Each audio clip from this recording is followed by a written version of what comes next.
Everyone. How's it going? Um, this is going to be one of those patron request videos. So for those of you who don't know, if you subscribe to my Patreon, if you become a patron, you can request that I do a video or a stream on some topic of your choice. So long as it basically has to do with philosophy, theology, that kind of thing. Or I could react to content, whatever you'd like to see. If you enjoy what I do and you'd like to know my take on things. So definitely consider doing that if that's of interest to you. But this patron of mine wanted me to address the whole immigration letter from Pope Francis. By the way, we got to pray for him, of course, at the time of this video. It's not quite sure what his prognosis is. I'm sure all of you know he's in the hospital and everything. So, um, but yeah, I mean that immigration letter. So, ever since the advent, I would say, of the Trump administration, there's been quite an onslaught of attacks against the current administration's agenda concerning immigration, coming from not only progressive segments of Catholic media, but also from a lot of bishops, of course, the USCCB, now, of course, from the Pope himself. Just a few days ago, shortly before he ended up in the hospital, the Pope wrote a letter to the U.S. bishops on this very issue, and as often happens with these interventions, it has caused a lot of confusion, and for good reason. I mean, the Holy Father, say what you want about him, unfortunately is not known for his clarity, for his theological precision, especially on these controversial issues. And, this current intervention is no exception to this. In fact, I'd argue it's probably one of the most notable instances of it. So I wanted to address that letter of his, but also contextualize it a bit within the church's, within what the church's magisterium has taught on the issue of immigration, and see, what in that letter is in harmony, what might not be in harmony, and what, if any, authority does it even carry, considered in itself. So let's pull up parts of that letter and just kind of start discussing it. So we'll talk about like the most relevant bits of the letter. But I mean, um, yeah, and then we'll get into its magisterial status and things like that. So let's start with, I think, the first most relevant quotation. So the Pope says, "I have followed closely the major crisis that is taking place in the United States, with the initiation of a program of mass deportations.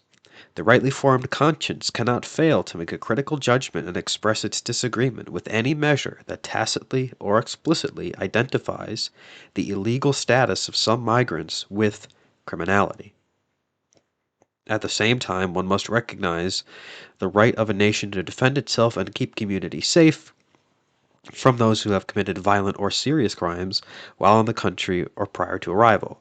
That said, the act of deporting people who in many cases have left their own land for reasons of extreme poverty, insecurity, exploitation, persecution, or serious deterioration of the environment damages the dignity of many men and women and of entire families and places them in a state of particular vulnerability and defenselessness." So I think most of the confusion and resistance to this letter, understandably, and in my judgment rightly, comes from the second sentence, namely, "The rightly formed conscience cannot fail to make a critical judgment and express its disagreement with any measure that tacitly or explicitly identifies the illegal status of some migrants with criminality."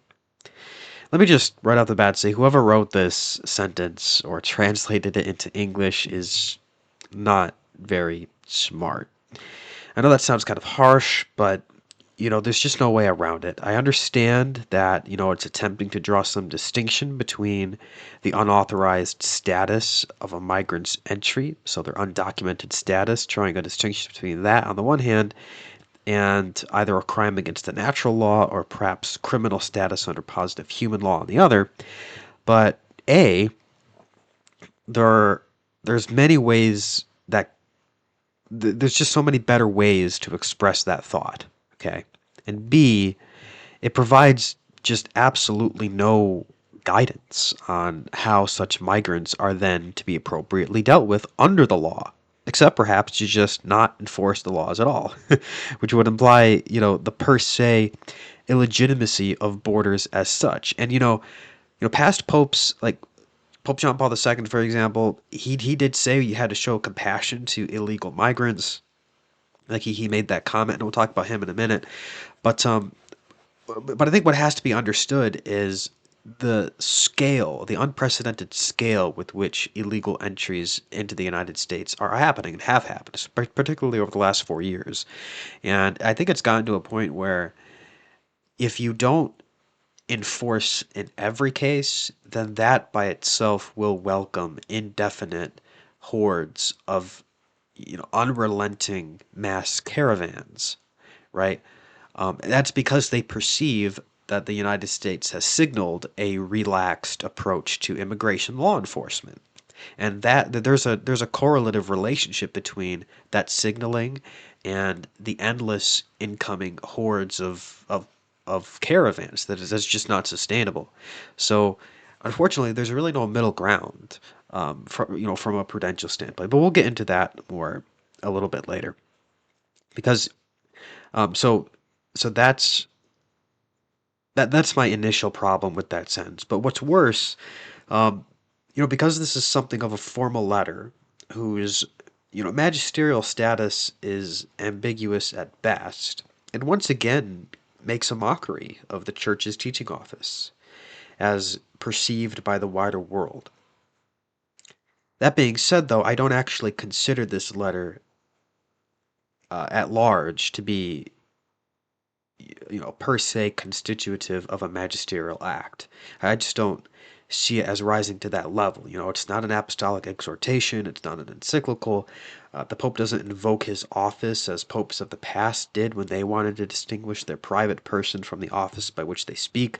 That's why, for example, I would consider most addresses of Pius XII to be magisterial, since he makes use of official language surrounding his teaching, such as, for example, the royal we, among other indications. But for modern popes, categorizing the magisterial status of their words, short of the aforementioned categories of documents, right? It's a much more laborious task trying to discern that.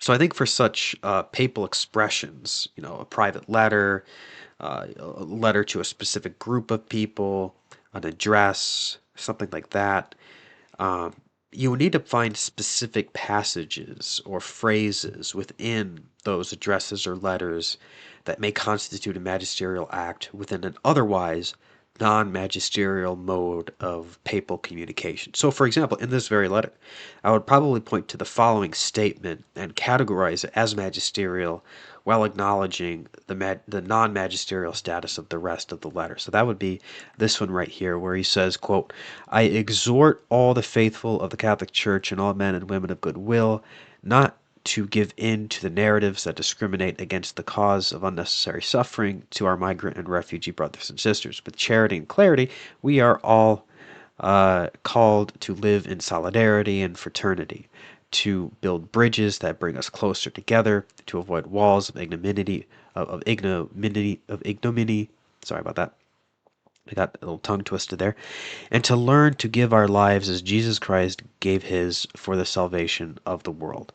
And I'm not just picking that out because it's like the most, I guess, uh, non-problematic part of this letter. I'm picking it out because of what he says. I exhort all the faithful of the Catholic Church. So here he's addressing explicitly in this passage the whole of the faithful.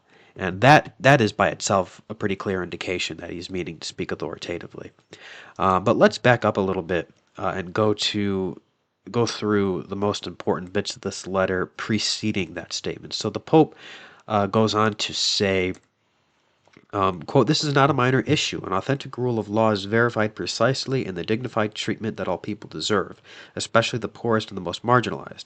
The true common good is promoted when society and government, with creativity and strict respect for the rights of all, as I have affirmed on numerous occasions, welcomes, protects, promotes, and integrates the most fragile, unprotected, and vulnerable. This does not impede the development of a policy that regulates orderly and legal migration. However, this development cannot come through the privilege of some and the sacrifice of others. What is built built on the basis of force and not on the truth about the equal dignity of every human being begins badly and will end badly. So now, while this of course expresses true moral generalities in the abstract, again, that sloppy wording makes it almost impossible to reconcile with basic common sense. For example, when he says that the development of immigration law should not come through, quote, the privilege of some and the sacrifice of others, unquote, this can either be interpreted in a way that would essentially render all immigration law unlawful, since it's just impossible to bar entry to anyone without resulting in some form of some being privileged while others needing to sacrifice something. So it can either be interpreted in that way, or it can be interpreted in a way that would just exclude an immigration law that would privilege some over others for arbitrary or unjust reasons, for no other reason than to discriminate against the less fortunate. Now, which interpretation is correct? The letter does not specify. It's not precise enough to say one way or the other. And that's unfortunate. But finally, I want to address one more part of this letter before, contextualizing it within the broader corpus of the church's magisterium. So the Pope goes on to say, Christians know very well that it is not only by affirming the infinite dignity of all that our own identity as persons and as communities reaches its maturity. Christian love is not a concentric expansion of interests that little by little extend to other persons and groups. In other words, the human person is not a mere individual, relatively expansive with some philanthropic feelings. The human person is a subject with dignity who, through the constitutive relationship with all, especially with the poorest, can gradually mature in his identity and vocation. This is the true ordo amoris that must be promoted, which is that which we can discover by meditating constantly on the parable of the Good Samaritan. That is, by meditating on the love that builds a fraternity open to all without exception. But worrying about personal, community, or national identity apart from these considerations easily introduces an ideological criterion that distorts social life and imposes the will of the strongest as a criterion of truth. Now again, we're dealing with something equally as ambiguous and as poorly worded as before, which again leads to a variety of different possible interpretations. For one, in trying to get a one-up on J.D. Vance, is the Pope here saying that the order of charity or the order amoris simply cannot be modeled in the form of concentric circles at all? If so, apart from flying in the face of common sense, that would also run into conflict, I think, with the Catechism of the Catholic Church, which states the following about the order of charity. So the Catechism of the Catholic Church says, having to do with the Fourth Commandment, says, the Fourth Commandment opens the second table of the Decalogue. It shows us the order of charity, which is the order amoris, or the ordo caritatis. God has willed that after him we should honor our parents, whom we owe life and have handed on to us the knowledge of God. We are obliged to honor and respect all those whom God, for our good, has vested with his authority. This commandment is expressed in positive terms of duties to be fulfilled.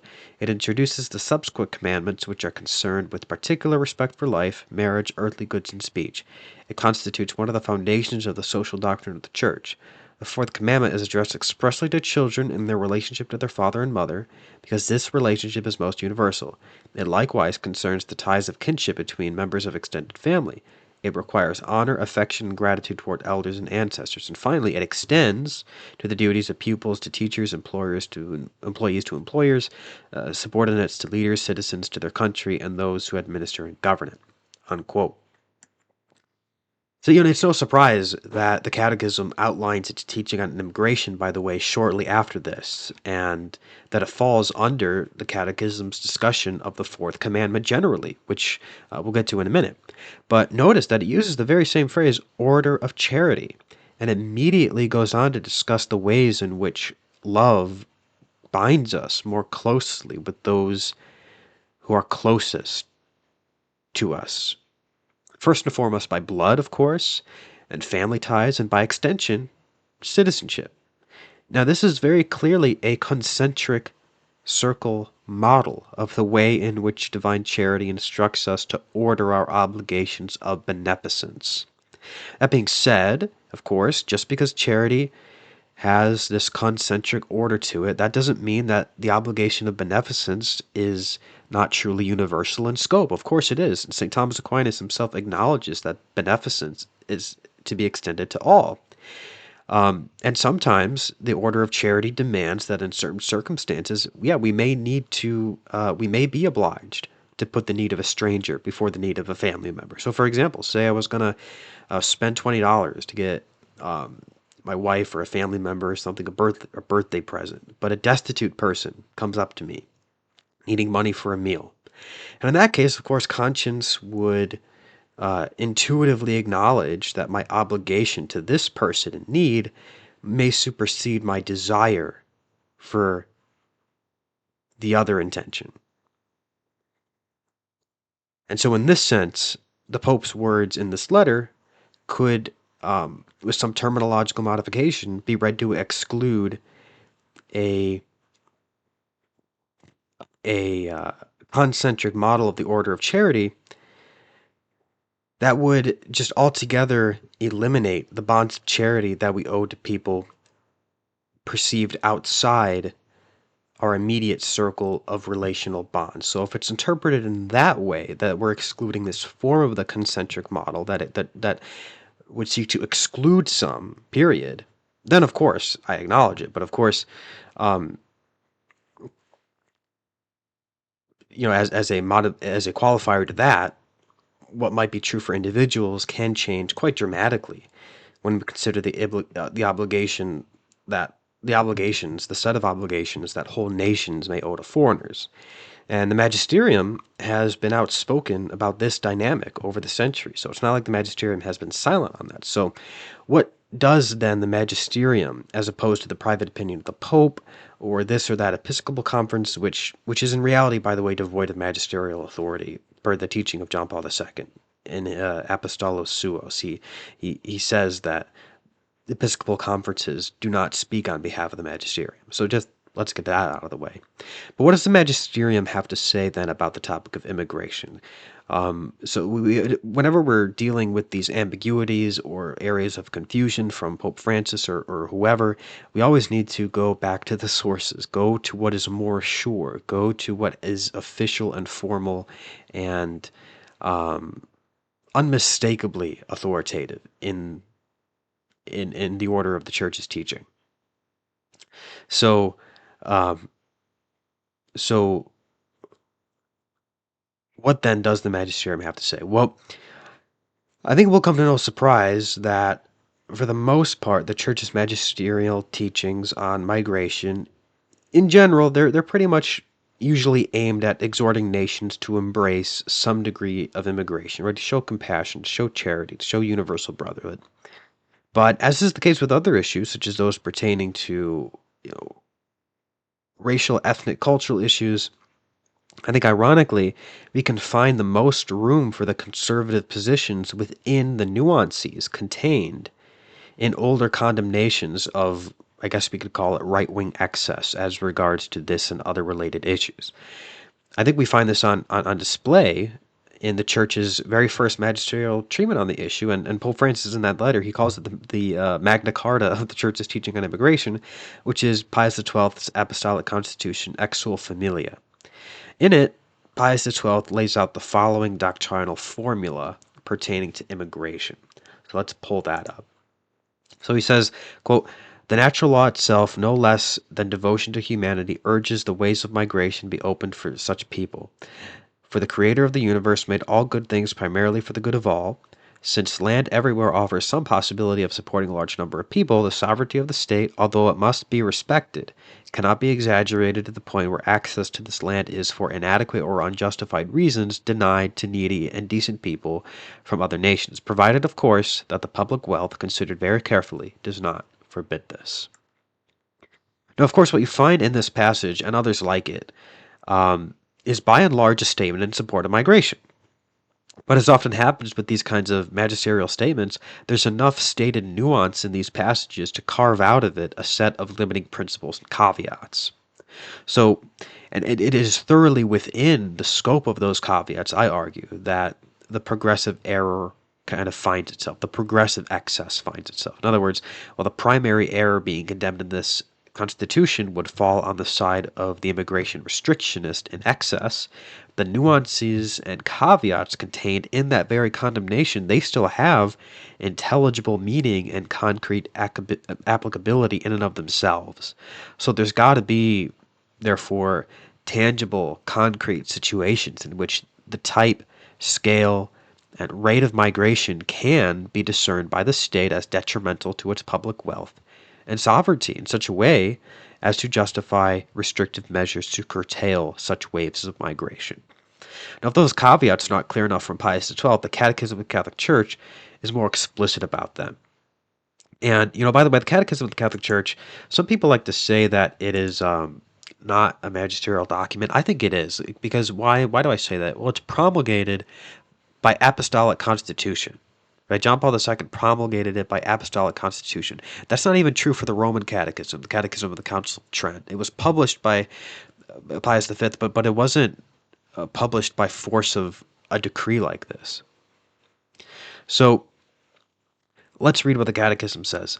It says, the more prosperous nations are obliged to the extent that they are able to welcome the foreigner in search of the security and the means of livelihood which he cannot find in this country of origin. Public authorities should see to it that the natural right is respected, that places a guest under the protection of those who receive him. Political authorities, for the sake of the common good, for which they are responsible, may make the exercise of the right to immigrate subject to various juridical conditions, especially with regard to the immigrant's duties toward their countries of adoption.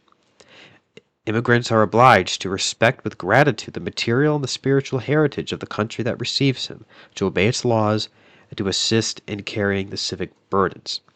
And Pope John Paul II elaborates even more, saying in 2001 in this address on the World Day of Migration, he says, certainly the exercise of the right to migration is to be regulated, because practicing it indiscriminately may do harm and be detrimental to the common good of the community that receives the migrant.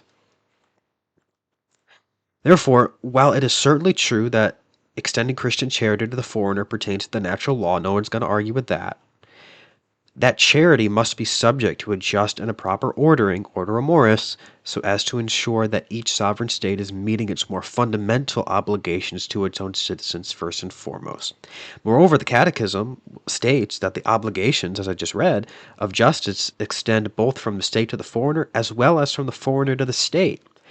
If foreigners seek harbor in foreign lands but are going to violate the land's laws through first and foremost, unauthorized entry, right? The principles of justice are going to dictate that such foreigners have, by that very fact, forfeited the unconditional right to receive the benefits of the host country. Not in an absolute sense, of course, but at least they've forfeited the unconditional right. Not only this, but the state can and must discern which fundamental values of the human community, including its public wealth, its demographic integrity, which is a teaching we get from Mit Bernadender Sorge, Summi Pontificatus, Pacem Terras, Mater et Magistra, all these magisterial documents. So we have to discern which fundamental values are undermined by a given wave of incoming migration. And as a result of this discernment, can regulate the rate of migration accordingly. So in short, this is primarily a question of political prudence, and so long as the fundamental rights of migrants, which belong to them as human beings, are not violated, the state is well within its rights to determine which immigration policy benefits the common good of its own people.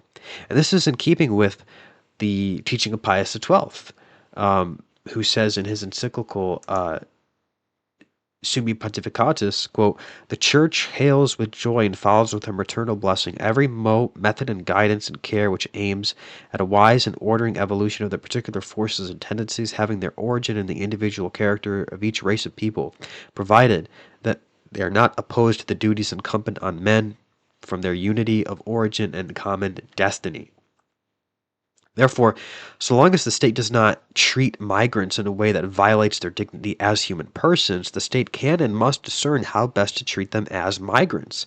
And since it is not an unconditional right to be given access to a host country's goods and services, depriving the migrant of this right cannot be seen as a violation of the human dignity unless this is done arbitrarily without just reason and without consideration of of superseding obligations of charity. Now, because the migrant is always going to put some additional strain on a country, on a state's ability to put its citizens first, it's not a question of whether they strain the state's public wealth, but rather a question of how much. And on the basis of that calculation and the ensuing cost-benefit analysis, on that basis, we can determine how many migrants the state can take in without violating its most fundamental set of obligations owed to its native population. So therefore, the very idea that unconditional and unlimited access to the host country on part of migrants, the very idea that the state owes that, I think is per se unthinkable as far as Catholic doctrine is concerned. And while the restrictive dimension of this doctrine may have been taken to excess when it comes to like post-war refugees in the 1930s or something, it's simply a matter of self-evident empirical fact that, the current neoliberal open society approach to migration would find itself thoroughly contradicted by this essential element of the church's moral stance on immigration law.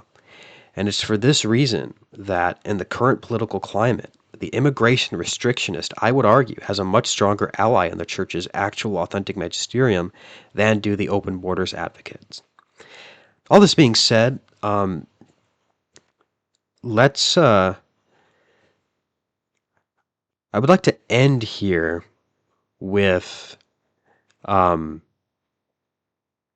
actually before that, I did also want to address very quickly what the Second Vatican Council has to say about deportation. So let's put to bed probably the only decent attempt at buttressing a liberalized approach to migration policy with magisterial texts. So some argue that the Second Vatican Council rules out the deportation of illegal migrants on the grounds that, in Gaudium et Spes, deportation is counted among a group of sins deemed by the church to be intrinsically evil, so similar to abortion, unnatural sexual acts, and the like.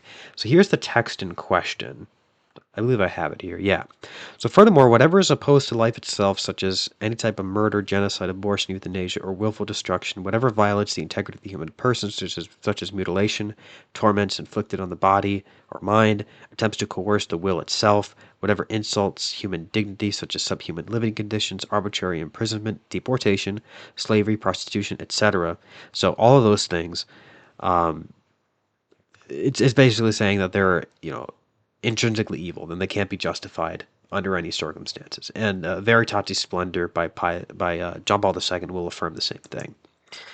Now, but as many have pointed out, the flaw in this argument rests on a conflation between deportation understood in the modern colloquial sense of merely removing someone from the country's interior, and more accurately termed repatriation. So this is repatriation, removing someone from the country's interior, namely a foreigner.